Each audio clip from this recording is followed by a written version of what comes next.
Bonjour à toutes, bonjour à tous, et oui, voici David de Prono de la semaine.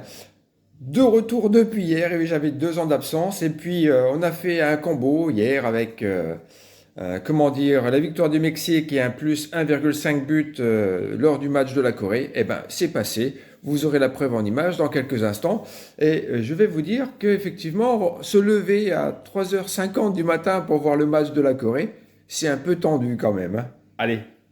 Je vais vous présenter dans quelques instants tout simplement mes pronos concernant les matchs du jour, ce qui veut dire qu'on a l'USA-Paraguay et on a l'autre match qui est Canada-Bosnie-Herzégovine. Allez, à tout de suite. Donc pour ceux qui ont mis un petit billet sur le petit combi, ben, moi vous avez pu voir, et vous pouvez le voir là en direct.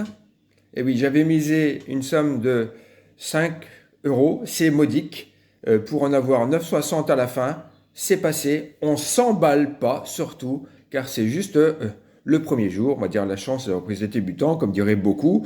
Mais voilà, on joue avec, on est sur la vague et on surfe, on y va. Allez, direction Toronto où on a la rencontre Canada-Bosnie à 21h. Et attention, c'est historique, hein, c'est le tout premier match de la Coupe du Monde.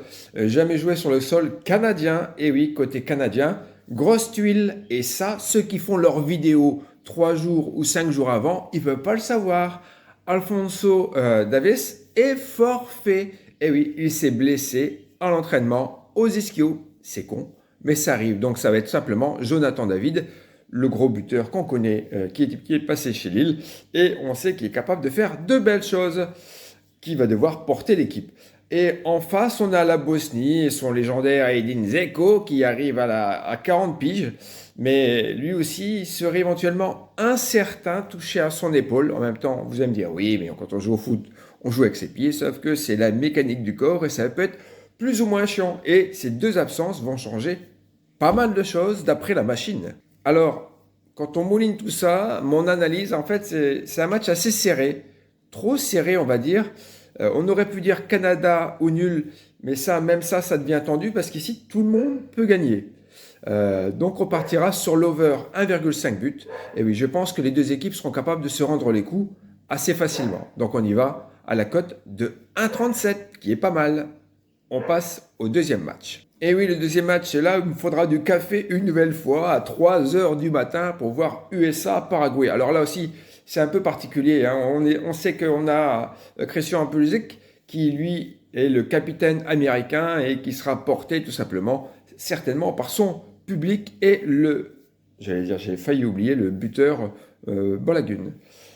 Avec, on a pour le Pochettino au coaching, ça risque d'être pas mal. Le Paraguay, lui, va miser sur le contre, comme à son habitude, une équipe sud-américaine qui a l'habitude de jouer de ce type-là, et son métronome, Miguel Almiron. Attention, mais sur le papier, l'écart semble important. Mais. Donc c'est pour ça qu'il faut faire attention. Même si le Canada, je préfère voir jouer le Canada que le Paraguay, mais en regardant les matchs de hier, effectivement j'ai regardé les 2 matchs, on pourrait partir sur la victoire des USA. Mais il y a un mais, parce que c'est les Américains. Alors je ne serais pas prêt pour partir je ne suis pas prêt partir pour eux. Même le DC nul USA, ça ne le fera pas non plus. Je dirais plus que pour moi le prono du jour, parce qu'il devrait y avoir du but. Même si c'est les USA qui marquent les premiers, peut-être, on verra. Je partirai également pour un 1,5 but pour cette rencontre. Donc oui, on fait vite. Vous pouvez le voir qu'on partira sur 2 over 1,5 but et on les fera une nouvelle fois en combiné. Et je vous mettrai certainement la capture d'écran, surtout si ça passe pas, j'hésiterai 2 fois, hein. Donc surtout n'hésitez pas. C'était les pronos du jour. Actuellement, il est 9h27 du matin pour un match qui se joue à 21h tout à l'heure, le tout premier. Vous voyez que pour moi, qu'il y ait beaucoup de vues, pas de vues d'ailleurs, il n'y a pas de pub, vous pouvez le voir. Ça ne change pas grand-chose. Moi, je suis en test réel. La machine aura raison. On se retrouve demain, presque à la même heure, pour le bilan et avec un peu plus de matchs. Et donc, on sera plus rapide. En vous souhaitant une excellente journée. Ciao, ciao.